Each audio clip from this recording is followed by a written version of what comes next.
ప్రతినిధి న్యూస్ కి స్వాగతం.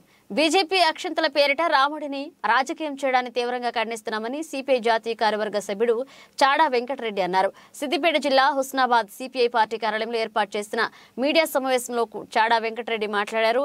బీజేపీ హటావో దేశ్ కి బచావో నినాదంతో ఇండియా కూటమిలో భాగస్వామ్యమై ఉన్నామని తెలిపారు. శ్రీరాముడు మంచివాడు కాదని ఎవరూ కూడా అన్నరని, కానీ రాముని పేరుతో రాజకీయం చేయడం ఏమాత్రం సరికాదన్నారు. గత ఎన్నికల్లో కేసీఆర్ అహంకారమే బీఆర్ఎస్ ను ఓడించిందన్నారు.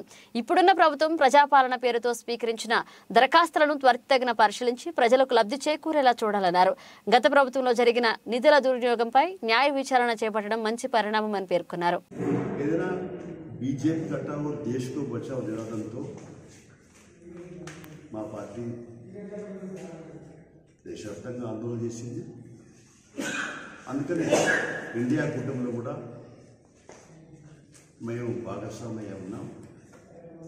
శ్రీరామచంద్రుడు అంటే ఆయనే మంచివాడే, రాముని పేరుతో కూడా రాజకీయాలు చేసే పరిస్థితి చేస్తున్నాం.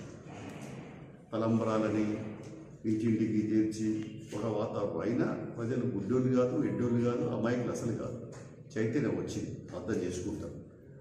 అందరికీ రాముడు అంటే మంచివాడు, ఉత్తముడు, మాట తప్పనివాడు, ఏకనాయకతుడు అని ఇట్లాంటి మంచి అభిప్రాయాలు ఉన్నాయి. అది వ్యక్తిగత స్థాయిస్తున్న ఆధారానికి సంబంధించిన సమస్య. దాన్ని రాజకీయాలు గుర్తుంటారు కాబట్టి దాన్ని తీవ్రంగా ఖండిస్తున్నాం. మళ్ళీ కాలు రాయద్దు అని చెప్పి గట్టిగా నిలబడ్డాము. అది వల్ల ఎటకేలకు బీఆర్ఎస్ కేసీఆర్ అహంభావం ఆయన ఓడించింది. ఆయన దాని నుంచి గుణపడక తీసుకోవాలి.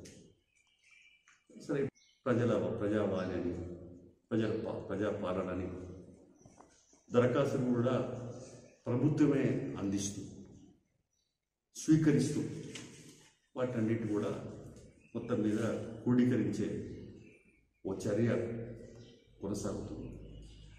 ఈ అడుగు ముందడుగు, ప్రగతి అడుగు, మంచి అడుగు, ప్రజాస్వామ్య అడుగులని మేము అభిప్రాయపడతాం. ఇట్లే దీన్ని ఒకవైపున గత ప్రభుత్వం పైన కక్ష ధోరణితో కాకుండా వాస్తవాలు వెలికితీసే ధోరణిలో ప్రయాణం సాగించాలి. ఇప్పటికైతే ఆ రకంగానే ప్రతీకార చర్య కాకుండా ఒక పరిశీలన చర్యగా గత ప్రభుత్వంలో జరిగినటువంటి ఏదైతే ప్రజాధనం దుర్వినియోగం అయిందో దాన్ని వెలికితీసే లేదా ప్రజలకు తెలియపరిచే ప్రయత్నాలు అయితే సాగుతున్నాయి. మంచి పరిణామం.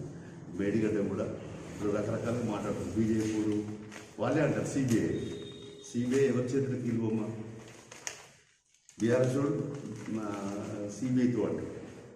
ఎందుకంటారు వీళ్ళు అంటే దొంగ ఒకటి అన్నట్టు ఇట్లా ఉంటుంది.